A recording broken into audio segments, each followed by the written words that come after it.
Namit nyo ba ito? Ang pagluluto ng ganitong klaseng lutuan? Way back 1970s, 80s, 90s. Oh, 90s wala na. High-tech na. Luto tayo ngayon ng gisadong beans. Okay. Yan, dito na lahat. Bawang, sibuyas, kamatis. Diba? Ha? Ngayon, lagyan natin ng pampalasa. Meron tayong Knorr seasoning. Tapos itong oyster sauce. Okay. Haluin.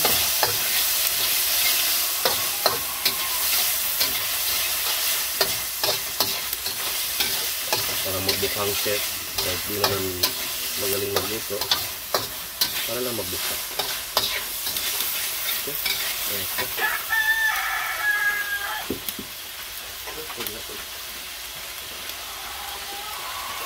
Lagyan natin ng sikrito.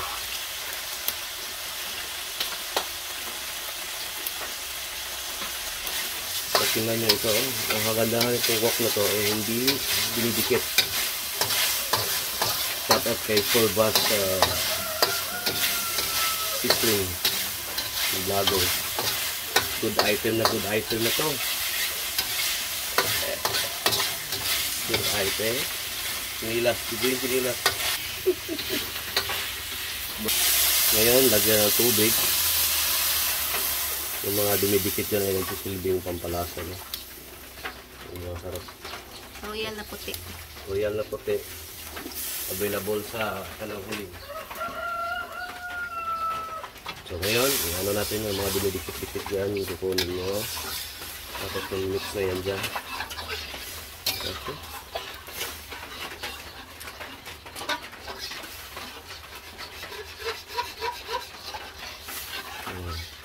Ito isda ito ha? Ito ba ito? Okay, ngayon, antayin na natin ito na mag-reduce yung liquid niya. Alright? So, antayin pa natin ng ilang minuto. So, ngayon, na-achieve na natin yung gusto nating mangyari na nag-reduce yung sabaw.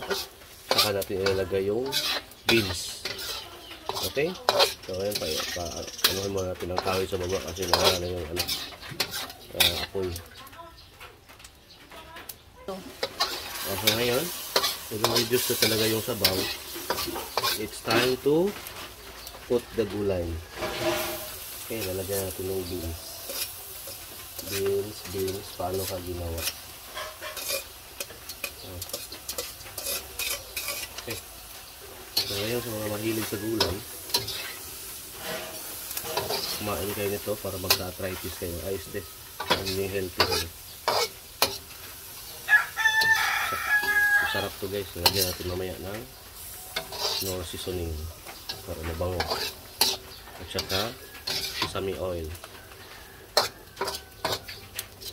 Hintayin na lang muna natin malambot yung gulay. Lumambot yung gulay. Hoy, malapit-lapit na itong maluto. Tag-10 ang kada serve. Mura na sa probinsya, sa kampo.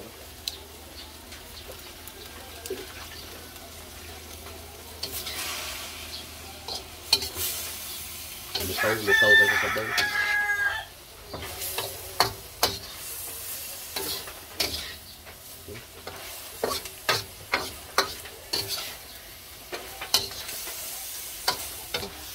Okay, yun. Tapos na to guys. Leave na lang natin for 2 minutes more. Tapos ahanguin na natin. Alright? So masarap na ulam sa probinsyang Badyan. So finally, ito na yung finished product natin. As you can see, hindi siya masarap. Kasi hindi pa natitikman. Ngayon, ang magja-judge nito ay si Rentoy.